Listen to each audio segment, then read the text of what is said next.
Aquí arrancamos, amigos. El presidente de la República entregó oficialmente a la Asamblea el proyecto de ley creando oportunidades. El mandatario hizo un llamado a deponer posiciones políticas e ideológicas, además a no defender a quienes tienen más. Lo recibieron con alfombra roja y honores. Guadalupe Llori le dio la bienvenida a Guillermo Lasso e ingresaron juntos al Salón José Mejía Lequerica. A su entrada recibió los aplausos de sus ministros de Estado y también de asambleístas de su bloque legislativo. Empezó su discurso en el que presentó el proyecto de ley económica urgente creando oportunidades. No solo es de carácter económico urgente, es inaplazable y es apremiante. Dijo que la meta es crear 2 millones de trabajos, que el proyecto se complementa a las normativas existentes y recordó que también apunta hacia los evasores. Quienes tienen negocios en el Ecuador deberán pagar impuestos en el Ecuador y que se les acabó aquel jueguito de que no tienen residencia fiscal en el Ecuador porque aquí no viven más de 180 días. Pero que sobre todo es para que los que más tienen, más paguen. Que yo seré uno de los que tendrá que pagar más impuestos determinados en este proyecto de ley. Pero no vengan aquí de decir que han jurado ante notarios que no pueden permitir un aumento de impuestos. Claro, son aquellos que defienden a los ricos, cuidan su bolsillo y no quieren el desarrollo y el futuro de prosperidad. Futuro dijo que esperan las madres y también los jóvenes. He venido aquí siendo la voz de aquellos que luchan día a día para sobrevivir en el Ecuador, que no salen a cerrar calles, no van a tirar piedras, no tienen la intención política de desestabilizar un gobierno. Y para lograr esto, hizo un llamado a los asambleístas. Tenemos que poner a un lado las diferencias ideológicas, políticas, partidistas y hasta resentimientos personales. Le recordó a Guadalupe Llori el respaldo que le dieron como bloque legislativo para que ella se convierta en la presidenta de la Asamblea. Y yo no me arrepiento de aquello, pero sí quiero exigirle, con todo respeto, señora presidenta, que este proyecto de ley, el proyecto de ley de libertad de expresión y las reformas a la ley de educación superior sean tramitadas con la urgencia que exige la sociedad ecuatoriana. A partir de hoy, el país podrá analizar, señor presidente, si en este plan se expresa realmente los anhelos de los trabajadores del campo y la ciudad, de la clase media, agobiada por las deudas y sin trabajo. Lasso entregó en las manos de Llori este documento de casi 200 páginas que deberá ser analizado en el Consejo de la Administración Legislativa. Sin embargo, desde ya hay bloques a los que les preocupa la constitucionalidad del proyecto, sobre todo porque contempla más de 2 materias. Nos preocupa, por supuesto, la parte del trámite. La Constitución prohíbe que un proyecto de este tipo vengan involucradas más de un sector. Que en junio del 2015 se trató en forma urgente, entiendo, un proyecto de ley que abarcaba no diferentes temáticas, sino diferentes aristas de lo que aquel momento el gobierno tras anterior quería. Una vez calificado el proyecto, la Asamblea tendrá 30 días para dar una respuesta sobre esta normativa. Respuesta que requiere de votos y para lo cual ya se trabaja en acuerdos entre las bancadas legislativas. En Quito, Andrea Samaniego, 24 horas.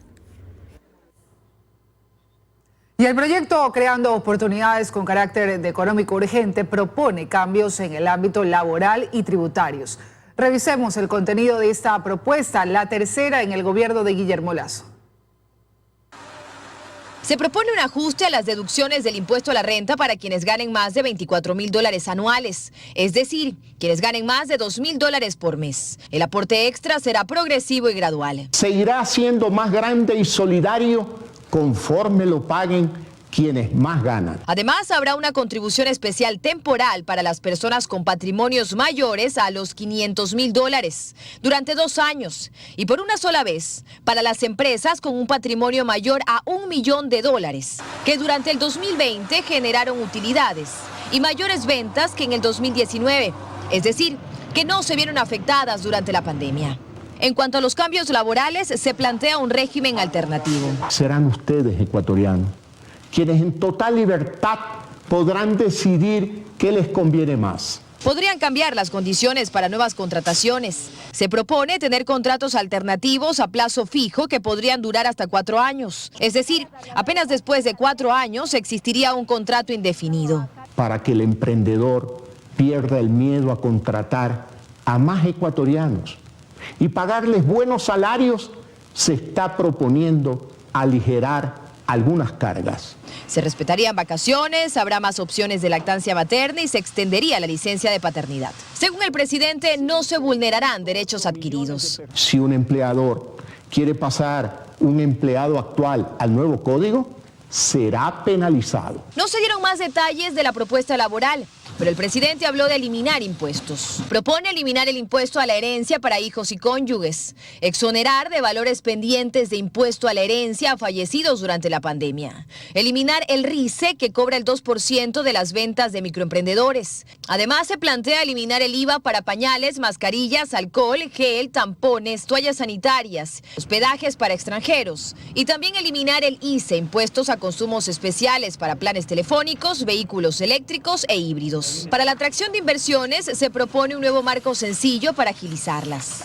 Además, crear la Secretaría de Alianzas Públicas-Privadas, habilitar zonas francas con incentivos tributarios para actividades agroecológicas, comunitarias, de desarrollo rural, industrias agrícolas, logística de turismo y de salud. La ministra de Gobierno también confirmó que habrá un trabajo político para lograr los votos. A partir del día lunes, el Ministerio de Gobierno y otros ministros que están involucrados en el proyecto de ley, estaremos en la Asamblea Nacional conversando con los bloques legislativos. Incluyó el diálogo de la CONAIE, aunque se mostró un poco desconfiada de sus intenciones. Si es que aquello no se acepta, entonces se comienza un proceso de movilizaciones en territorio. Esa es la fase en la que nos encontramos en este momento. Y después de eso se convoca una gran movilización de manera de ejercer una presión.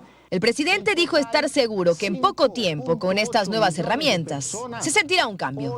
Dayana Monroy, 24 horas. Eliminar el régimen impositivo simplificado y el régimen de microempresarios, que actualmente cobra el 2% de las ventas de microemprendedores, son algunas de las propuestas incluidas en el proyecto de ley Creando Oportunidades. Simplificar la vida del emprendedor. Con esa frase justificó el presidente de la República, Guillermo Lasso, su propuesta de eliminar el régimen impositivo simplificado y el régimen de microempresarios.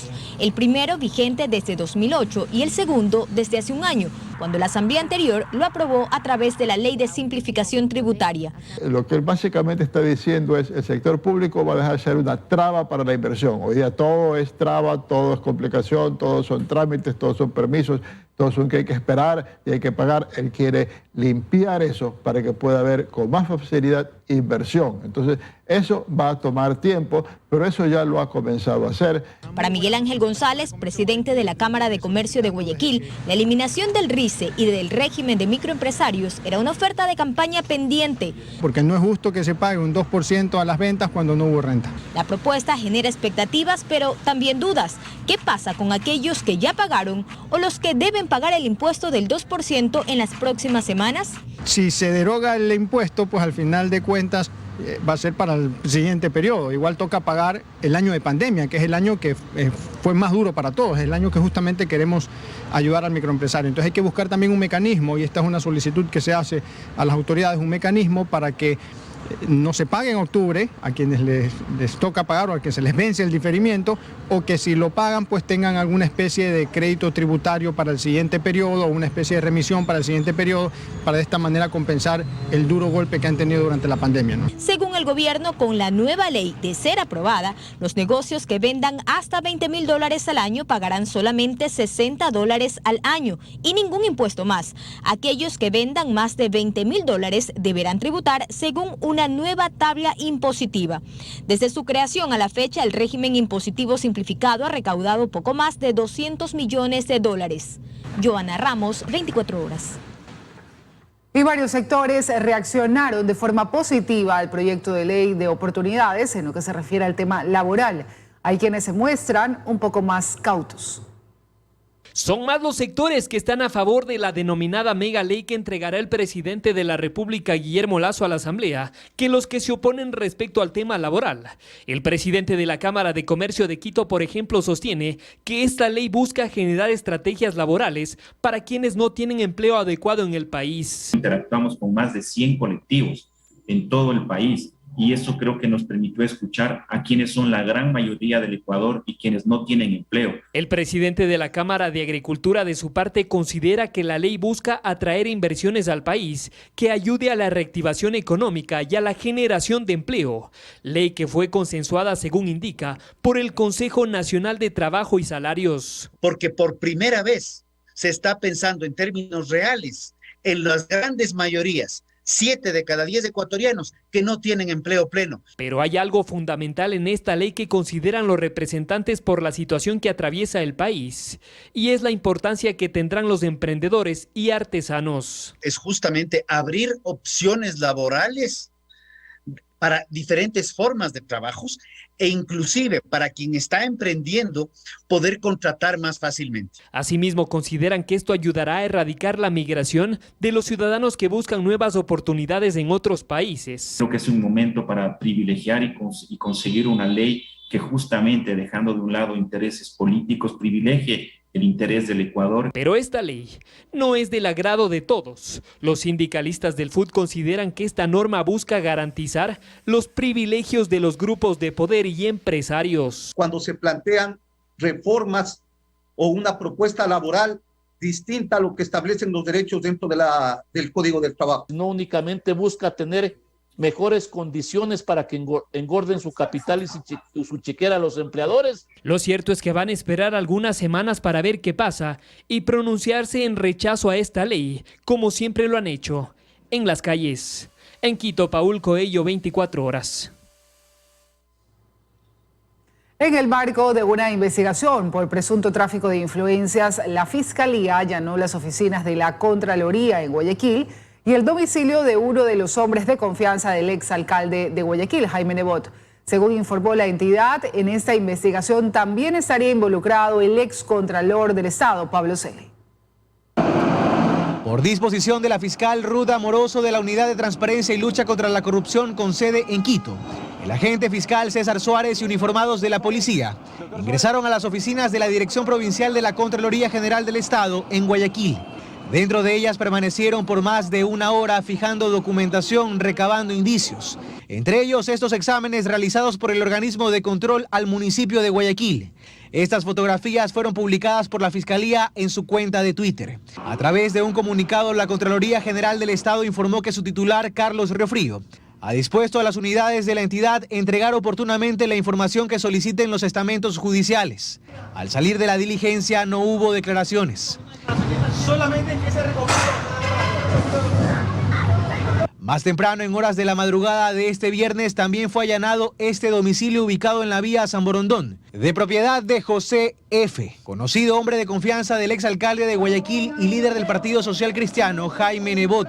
En el lugar se incautaron dispositivos electrónicos y también documentos. La Fiscalía General del Estado ha informado que estas diligencias se efectúan en el marco de una investigación por presunto tráfico de influencias. Investigación en la que también estaría involucrado el excontralor del Estado, Pablo Celi, quien afronta otro proceso por delincuencia organizada, en el llamado caso Las Torres. Su abogado ha dicho que se pronunciarán una vez que sean notificados. Por lo pronto, la investigación se lleva con total hermetismo. Los detalles de esta operación las hará a conocer la Fiscalía General del Estado.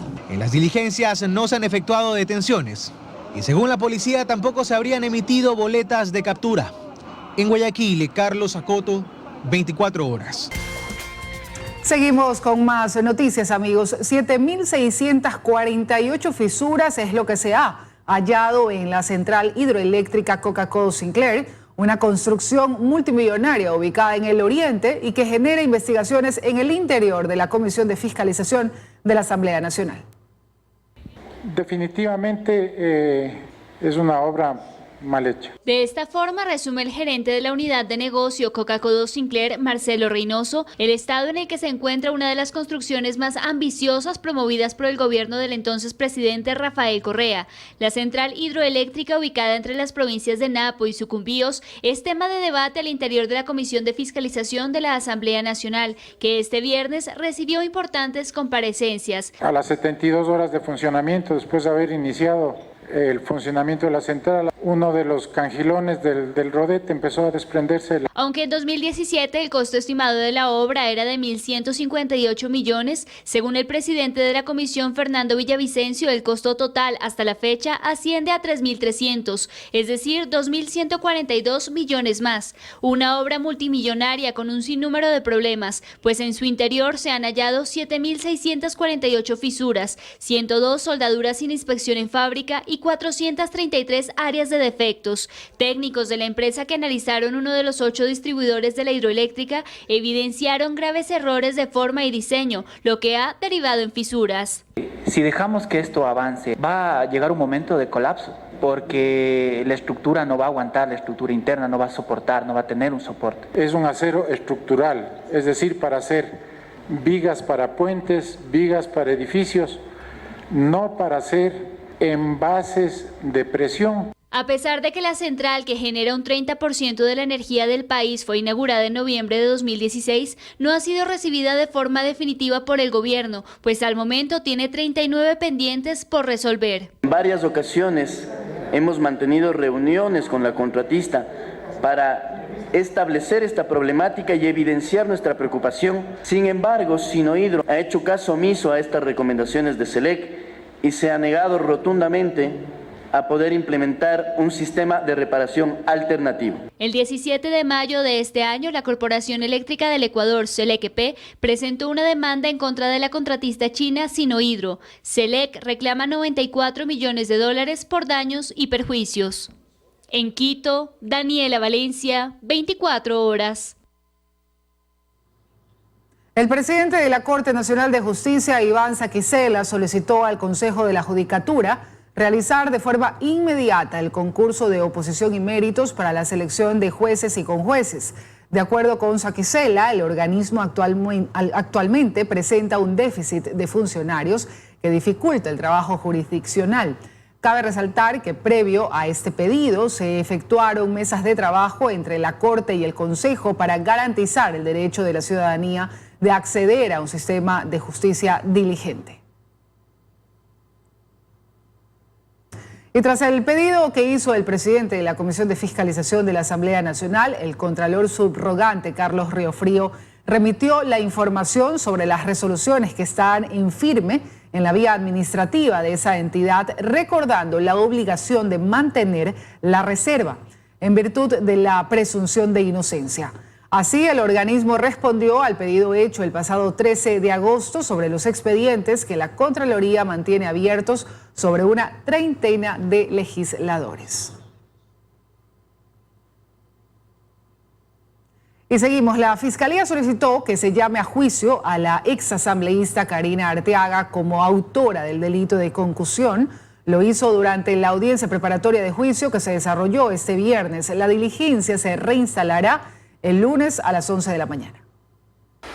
Es el tercer caso por el cobro de diezmos que se desarrolla en la Corte Nacional de Justicia. Este viernes, un año después de haberse formulado cargos en su contra, la exasambleísta Karina Arteaga volvió ante un tribunal para enfrentar la audiencia preparatoria de juicio en su contra. Diligencia en la que Fiscalía presentó más de 40 elementos de convicción y solicitó al juez Walter Macías se dicte llamamiento a juicio contra la legisladora como autora del delito de concusión. Vamos a marcar un precedente, hemos solicitado a las autoridades competentes, Fiscalía, que protejan la vida de las víctimas, que son 3 ahora en el proceso. Según la teoría de Fiscalía, en 2018, valiéndose de su cargo de asambleísta, Arteaga habría exigido la entrega de pagos a sus colaboradores y a personas particulares a cambio de plazas de trabajo. En algunos casos, estas exigencias habrían llegado a ser un 90% del sueldo. El dinero se habría entregado a través de transferencias o depósitos a las cuentas de su esposo, John Álava, y a la de su asistente y jefa de despacho, Jenny Muñoz, ambos procesados dentro del caso. Supera el valor de los $50,000 y efectivamente los elementos que hemos obtenido hasta esta etapa en el tema de la instrucción fiscal determinan que efectivamente se cometió este delito. En el expediente constan todos los elementos que determinan que la conducta de la señora ingeniera Karina Arteaga no es ninguna conducta penalmente relevante. El lunes a las 11 horas continuará esta diligencia con la exposición de la defensa. Concluidas las intervenciones, el juez deberá pronunciarse respecto a si llama o no a los implicados a juicio. En Quito, Daniela Valencia, 24 horas. En otro tema, en San Lorenzo, Esmeraldas, las Fuerzas Armadas localizaron un campamento de descanso de grupos irregulares. En el lugar detuvieron a 7 personas, 2 ecuatorianos, 5 colombianos. Uno de los detenidos es menor de edad. En una operación militar tipo espejo, coordinada con las Fuerzas Armadas y Policía de Colombia, las Fuerzas Armadas del Ecuador localizaron una base de descanso para grupos irregulares.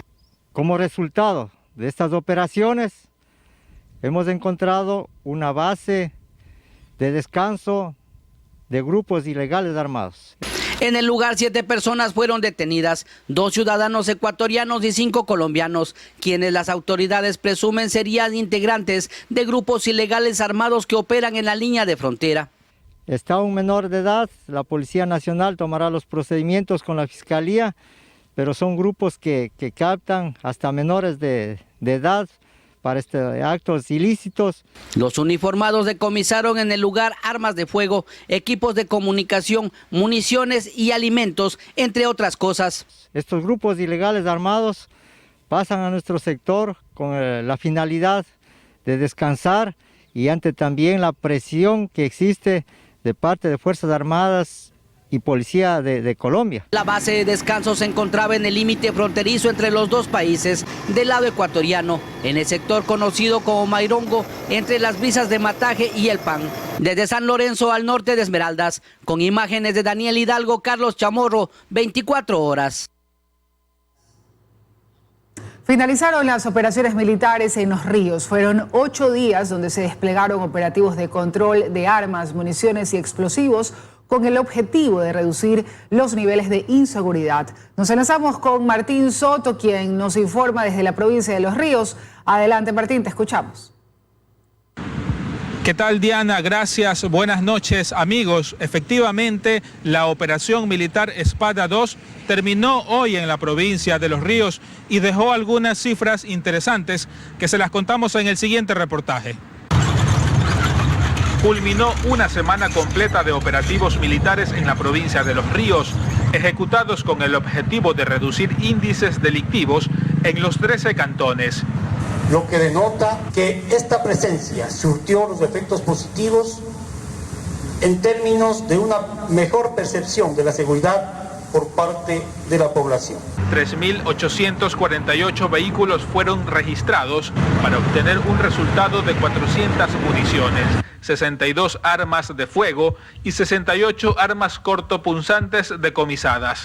Durante las operaciones militares, la ciudadanía se mostró conforme con el trabajo, pero se pregunta qué pasará cuando los militares se retiren. Luego no sé si las cosas mejoran o vuelve igual, ¿no? Es la inquietud creo que yo al menos personalmente tengo, ¿no?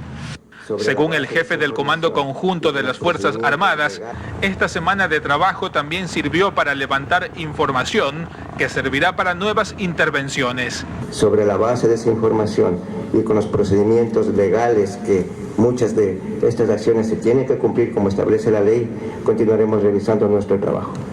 Durante los operativos fueron detenidas 12 personas que permanecen a órdenes de las autoridades. Como dato adicional, les contamos que durante esta semana, con presencia militar en la provincia de Los Ríos, ocurrieron 6 muertes violentas. La última se registró hoy en horas de la tarde en Babahoyo. Con esta se suma 110 muertes en lo que va del 2021, 38 muertes más que el año pasado. Con esto me despido. Continúas, Diana, con más noticias. Muchas gracias. Gracias a ti, Martín, por la información. Y les contamos, más de 4.000 ecuatorianos han sido deportados desde Estados Unidos en lo que va del año. El número de compatriotas expulsados ha crecido en un 80% en comparación con el 2020. Desde inicios de este mes, cada semana al aeropuerto José Joaquín de Olmedo de Guayaquil llegan 4 vuelos con alrededor de 100 ecuatorianos. Vamos a darle paso a Luisa María Heredia. Luisa María, tú tienes más información. Hola Diana, amigos televidentes, buenas noches. La nueva ola migratoria de ecuatorianos buscando llegar a Estados Unidos se evidencia en el incremento de las deportaciones. De un vuelo semanal que aterrizaba aquí, en el aeropuerto José Joaquín de Olmedo de Guayaquil, este año se pasó a 2 y desde inicio del mes de septiembre a 4. El promedio mensual de migrantes ecuatorianos expulsados que llegan aquí es 444. Les haremos un reportaje.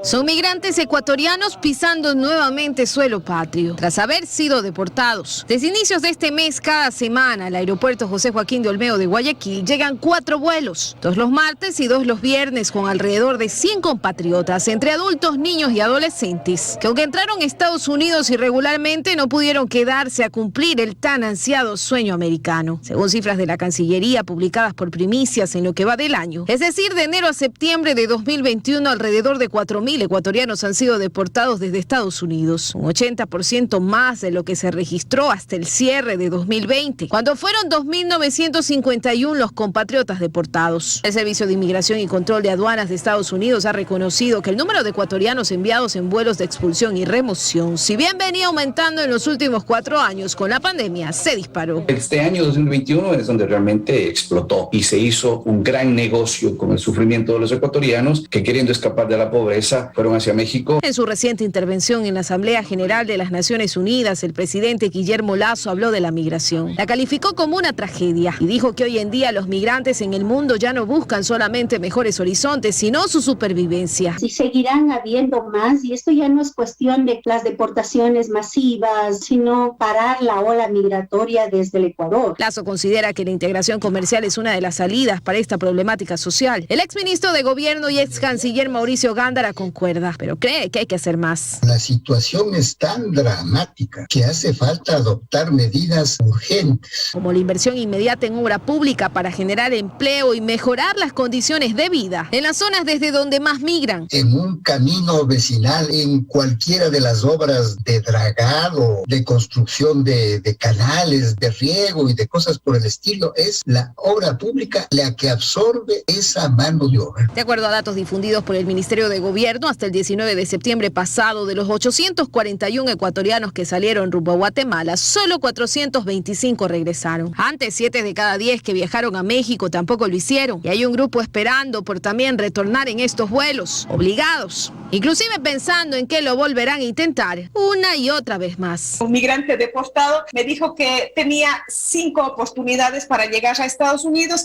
y que él iba a cumplir con las 5. Está previsto que en unas horas más arribe uno de los vuelos de expulsión y remoción de migrantes costeado por el gobierno de los Estados Unidos, con al menos 120 ecuatorianos deportados. La mayoría son oriundos de Azogues, Cañar y Azuay, a donde serán trasladados. Es lo que te puedo contar desde acá. Continúas tú en el estudio, tienes más noticias. Diana, muy buenas noches. Representantes del sector comercial señalan que en Guayaquil hace 2 meses se observa mayor reactivación económica, que en algunos casos llega al 70%.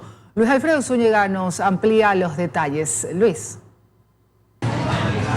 Así es, Diana, amigos televidentes, muy buenas noches. A esta hora me encuentro en el Puerto Santana, en el centro de Guayaquil. A este punto, a esta hora, llegan gran cantidad de comensales a disfrutar de los restaurantes y locales comerciales de este punto. Lo que se vive es un ambiente de reactivación, más aún luego del fin del último estado de excepción focalizado y el avance en la vacunación. Con esto, los representantes del sector comercial indican eso, que se vive un ambiente de reactivación.